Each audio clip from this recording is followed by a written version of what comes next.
খাবারের অভাবে বিপন্ন হতে চলেছে সোনাকাটা ইকো পার্কের প্রাণীগুলোর জীবন।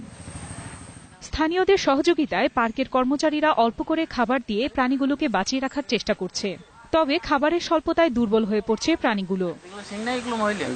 স্বাভাবিক যে হরিণের একটা চাঞ্চল্য এটা দেখা যাচ্ছে না এখানে বেসিক্যালি। ইকো ট্যুরিজমের সুযোগ বৃদ্ধি প্রকল্পের আওতায় পরিবেশ ও বন মন্ত্রণালয় 2010-11 অর্থবছরে সোনাকাটা ইকো পার্ক প্রতিষ্ঠা করে।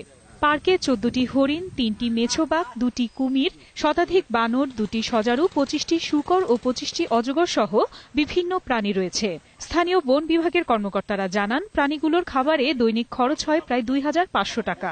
সরকার নির্ধারিত ঠিকাদার তা সরবরাহ করে থাকেন, কিন্তু পুরনো অর্থবছর শেষ হবার পর এখনো পর্যন্ত নতুন বরাদ্দ আসেনি, তাই এমন ভোগান্তি। টুরিস্টে যারা আসে তারা খাবার দেয়, সেই খাবার দিয়ে হরিণ দিয়ে খাবার খাওয়াইতেছে। বাচ্চাগুলা না খাইয়ে ইঠায় মানুষের চোখ দিয়ে সারাদিন পানি পড়তে যায়। যদি এগুলো যদি খাবার না দেওয়া হয় এগুলো তো মারা যাবে আর কিছুদিন পর। একই সাথে রক্ষণাবেক্ষণের অভাবে ব্যবহার অনুপযোগী হয়ে পড়েছে রাস্তা ও পার্কটির অবকাঠামো। অনেক কিছু দেখতে আসছিলাম কিন্তু দেখতেও পারিনি, রাস্তাঘাটের অবস্থা অনেক খারাপ। এখান থেকে যাওয়া আসার মতন তেমন কোনো ব্যবস্থা নেই, বসার মতো তেমন কোনো জায়গা নেই, তবে অবকাঠামো আছে তা বাট প্রচন্ড নোংরা। বিষয়টি বন বিভাগের নজরে এসেছে জানিয়ে সমস্যা সমাধানের আশ্বাস দিয়েছেন সংশ্লিষ্ট কর্মকর্তা। বর্তমানে এই বিষয়টি নিয়ে ঊর্ধ্বতন কর্তৃপক্ষ বেশ সচেষ্ট এবং নির্বিচ্ছিন্নভাবে খাদ্য সরবরাহের বিষয়টা ওনারা নিশ্চিত করার জন্য আমাকে আশ্বস্ত করেছেন। দ্রুত প্রাণীগুলোর খাবার নিশ্চিত করার দাবি জানিয়েছে স্থানীয়রা।